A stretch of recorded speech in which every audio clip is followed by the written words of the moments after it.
There are fewer apartments on the market now than what there was in 2020. But despite that, January saw a double-digit increase in contract signs, meaning the activity that our team saw in early January was in line with the market. So let's dive a little deeper. Welcome to the Real Talk NYC Real Estate Podcast with John and Jonathan. In January, we saw 789 contracts signed, both year over year and month over month, double-digit increase. It's exciting because we've talked about the feeling in the market since December stats came out, with interest rates not coming down yet from the Fed side, but talking about them coming down. Right. We feel that confidence coming back into our market. It's still the setup to a very busy spring season. We're now really getting that sense that the buyers are dating the rate and they're marrying the home. So they want to get in before the wave and rates start to come down. More buyers jumping into. Wanted to say that so I bad. did. I wanted to say it. More buyers jumping into this marketplace early, finding the home that they want, and it's being evident in the January statistics. Yeah, so we see it all the time in our market when we start to talk about a change, when the news cycle starts to report a change could be happening. The early bird gets the worm sort of idea, where Right. people are like, buyers in particular are saying, I don't want to compete with when everybody jumps in. I want to be the first one on, because if rates do come down, they can always refi and bring that rate down their monthlies. we actually saw that at the end of last year. Mm-hmm. It was the busiest between Christmas and New Year's that we've ever experienced. The inventory as well has only gone down, and inventory is getting crushed right now. I know, it's very We're low. at that lowest inventory we've seen for since the COVID times, really. There were Right. 2 months in there, the end of 21, beginning of 22, where we had lower inventory by just a smidge.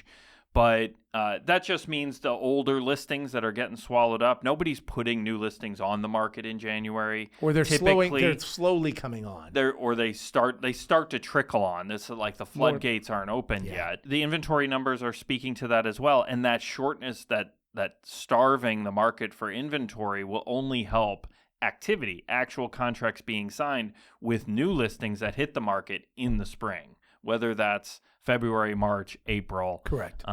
Which are the biggest months. And that's our hope. And also, if the Fed does start to reduce in the summertime, that's going to catapult our summer market. It's but we'll a good talk mix. about that later. Yeah, it's a good mix. Of course, there's a lot of things that could throw everything off, as there always is, and especially in our international sort of skewed market. All things keeping us optimistic at this point. And what we're also seeing is that, these apartments that have been on the market for a long time, many of the sellers have come down to the marketplace. So the pricing is down, and it's a really great opportunity. And we both have buyers. We see the apartments that have been reduced. There are good opportunities out there for buyers. We talk to sellers all the time that are thinking of selling. And, well, if the market's really going to, I just had a conversation yesterday with the apartment we went and saw this morning. And, if we hold off until the interest rates come down, then, we're going to get more for the apartment. And although that may be true, it's not going to be enough to counterbalance the maintenance that you're paying. Correct. And the carrying costs, whether there's a mortgage, whether that includes the mortgage as well. Govern the timing around your life and what makes sense for you. But if you undoubtedly are selling your apartment this year, I don't think it's wise to wait. I think I would rather be on the front end of that wave. At the end of the day, which we tell people all the time, if it's an offer you don't want to accept, you don't have to accept it. I think the key is that you need buyers to jump into this market, which the January statistics are telling us has happened. Correct. The more buyers jumping in, the more buyers that will jump in, and especially as we get out of the winter thaw. Just to go back to what we saw in terms of the activity, we saw improvement in the below $1 million, $1 million to $2 million. We saw pretty much every category, double-digit increase in all categories, in percentage, with the exception of $3 to $5 million category. That was a slighter increase, but all price ranges improved. The dating that rate mentality is indicative below the 3 million mark. And you see a lot of increase in 1 million, below $1 million. So first time buyers are jumping in, same with 1 to 2 million, 2 to 3 million. But I think what's really telling is that over $5 million sales, between 5 and 10 million, saw year over year improvement of 31%. So a lot of people are now buying the bigger apartments on the market. And additionally, well, the other statistic that we track separately is a 10-year average. Now it's 11-year average because now we have a full year 2023 numbers that we're including. When you look at number of contracts signed on a monthly basis for all of last year was down minus, I think 1 month was down double-digit percentages from that 10-year average. Now, this month, January, versus the average of the previous 11 Januaries, we were only off by about 3 or 4%.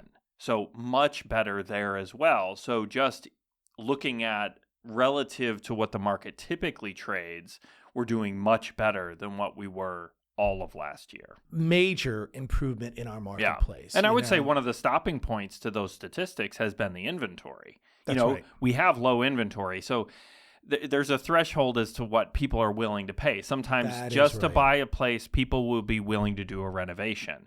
But they're not going to be willing, in most cases, to take like one less bedroom. That's right. There's certain things they're not going to compromise on. So that inventory will sort of constrict the ability to even get more contracts signed. And I think given the very low inventory numbers that we're seeing, that's really our biggest sticking point right now. That's right. Yeah. So put your apartment on the market. Definitely.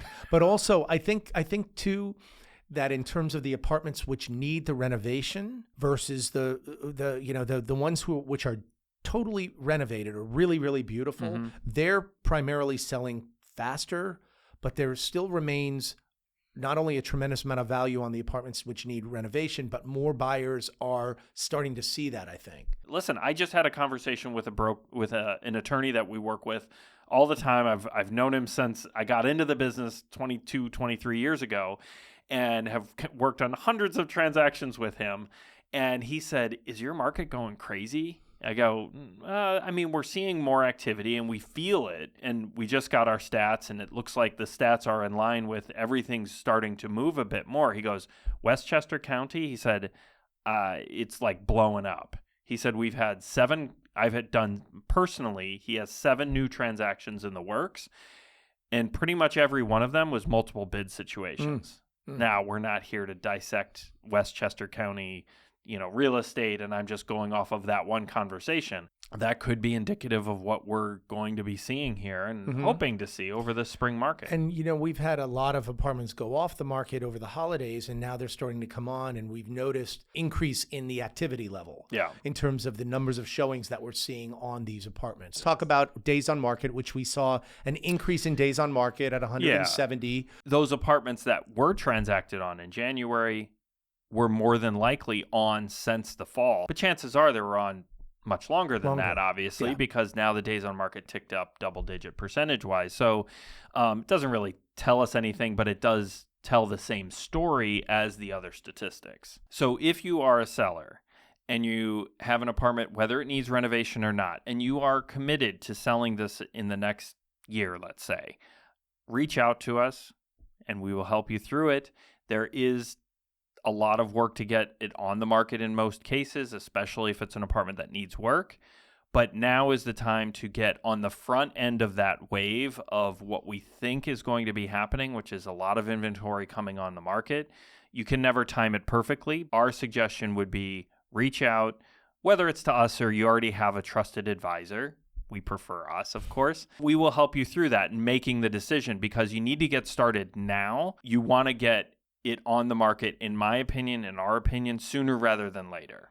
So you got to there's steps to go through. Of course, best case scenario, you can get it on in about a week's time. There's usually other things that need to happen in order for that to come to fruition. And if you're a buyer in this marketplace, if you've been in the market for a while and you know the inventory and you're seeing apartments which you like, do not low bid on the apartment. Number one, that's the kiss of death. Because I've had buyers in this marketplace that are wanting to low bid on already reduced apartments. And they're just simply, the value is already built into where the apartment's being priced now. Can we get another few percentage of prices off of the off the apartment? Yes, but don't be greedy as a buyer.